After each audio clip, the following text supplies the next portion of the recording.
Hello, I am Xander Church, and I have directed a scene from Ron Hunch's Moonlights and Magnolias.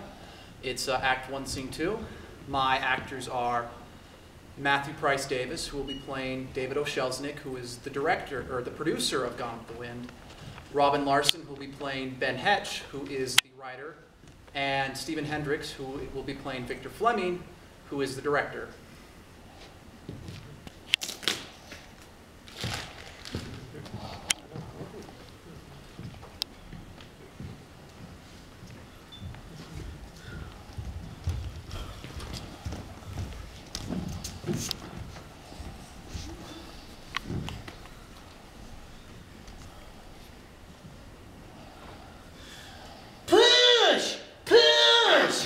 I'm pushing! Push harder!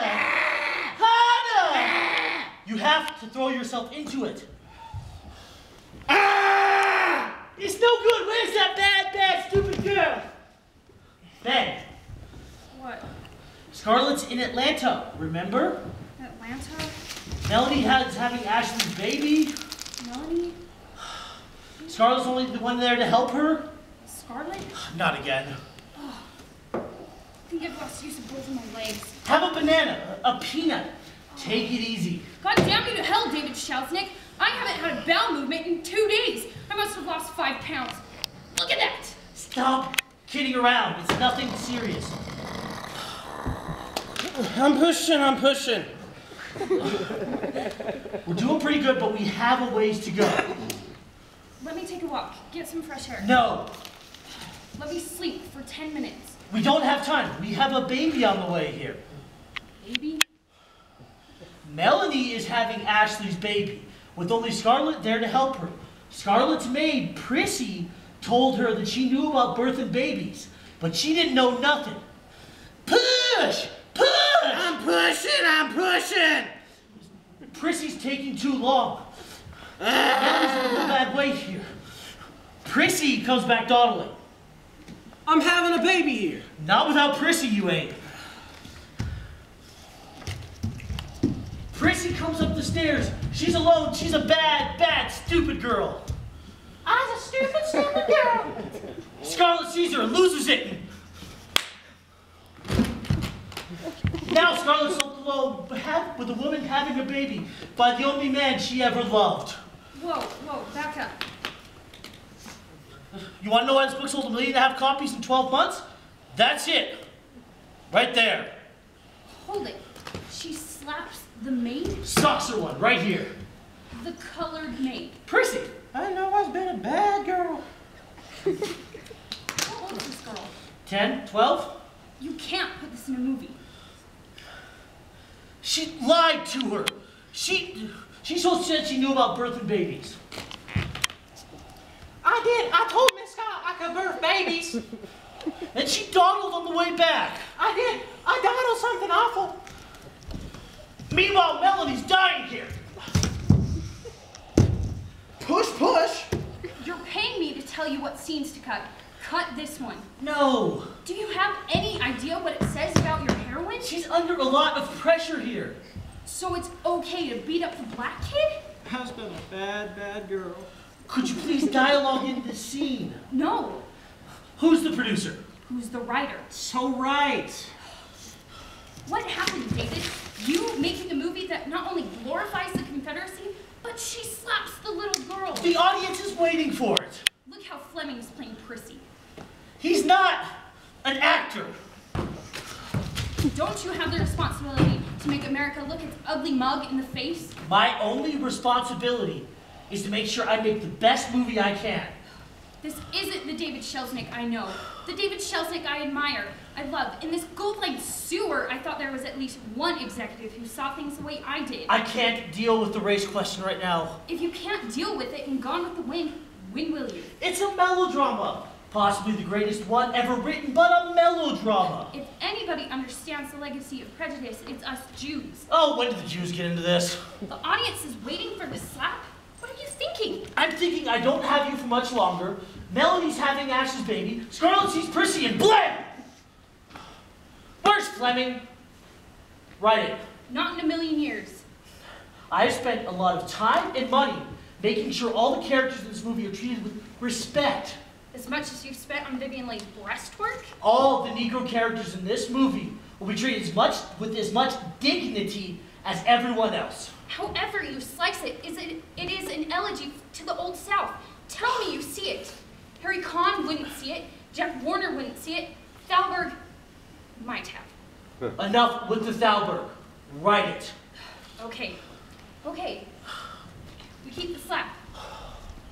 But we give Prissy a speech. Yes, she says frantically, holding her hand to her bleeding mouth. I did take my time. I know Miss Mellie's hurting up there, hurting real bad.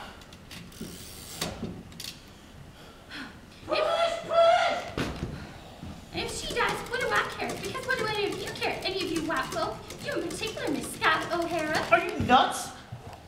It's okay, it's a first pass. Give me that. Ah! What is it?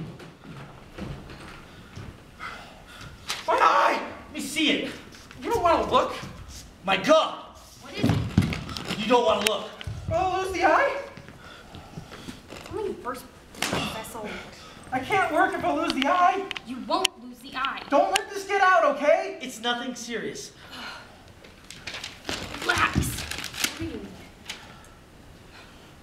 Look, I don't want to go back to driving somebody else's car. You won't have to do that. Who'd hire a one-eyed driver? You don't think they could take the eye out?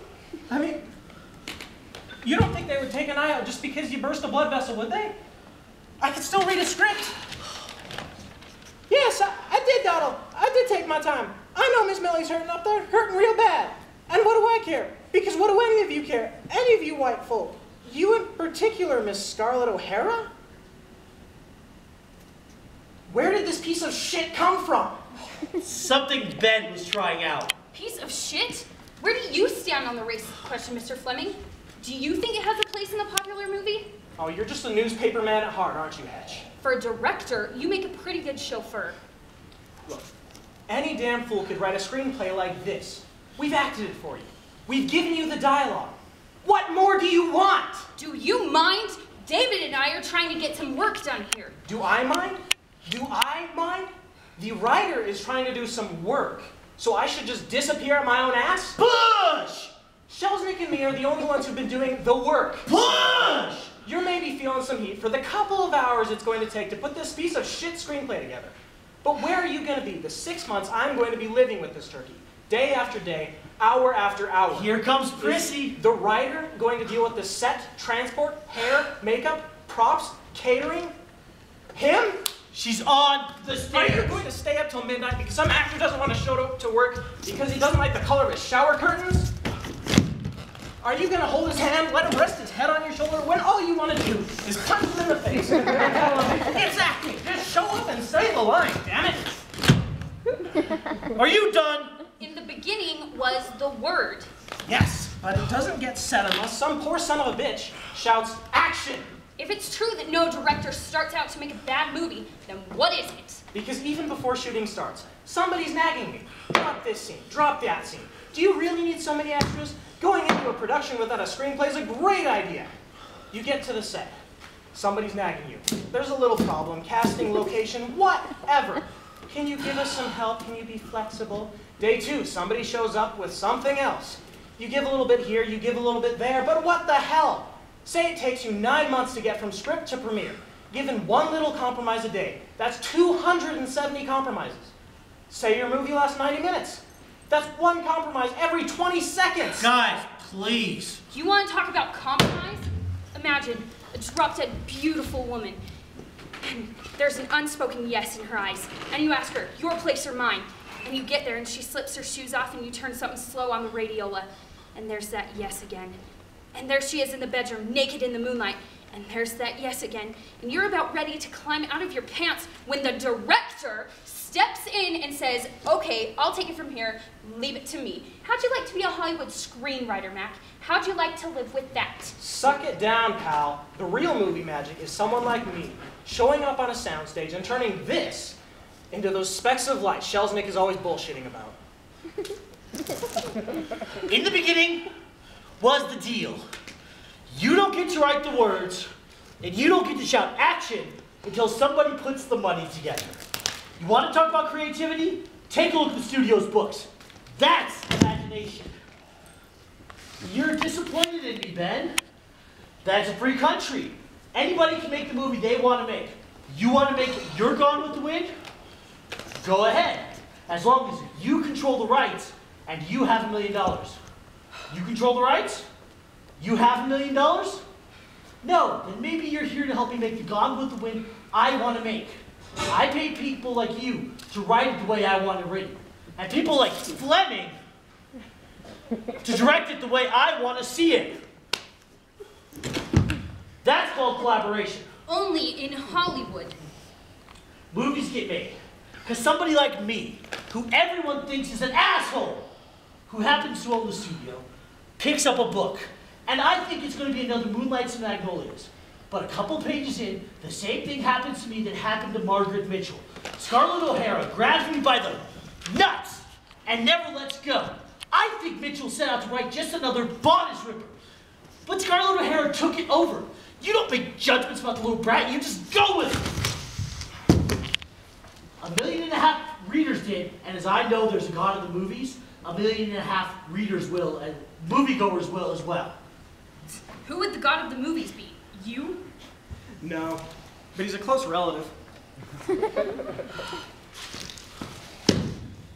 So we have to do what you want. Me, him? Somebody has to have the vision and the willpower to put it together just the way it is.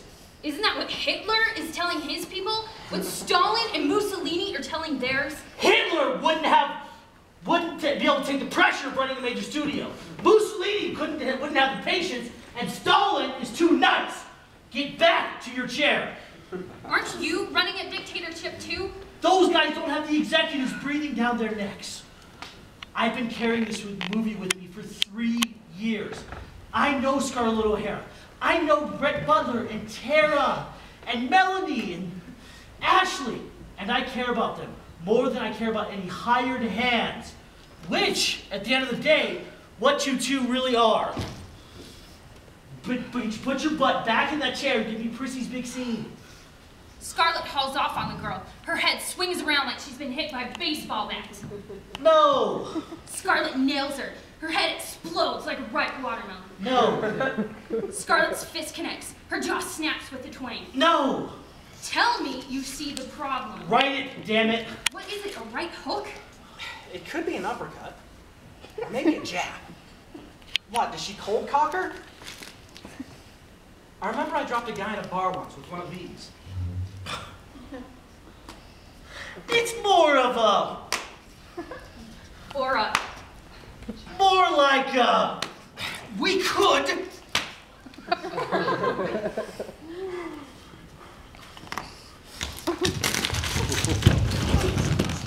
Let me out! I got it! I don't have a scene if I don't have the slap! Will you listen? It's all about where I put the camera. Put it here, put Prissy there.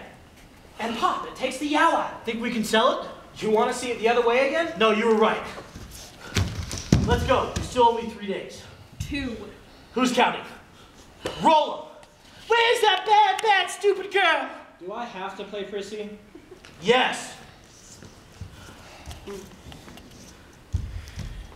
I is, Miss Scarlett. Where's the doctor? Where's the doctor? No doctor. Wait. Remember, it's the angle. Always the angle. Action. You writing this, Ben? Heaven help us all. I am. Good. The slap stays in the movie. The Civil War stays in the movie. And before anybody asks, Scarlett O'Hara stays in the movie. 21 chapters down, 42 to go.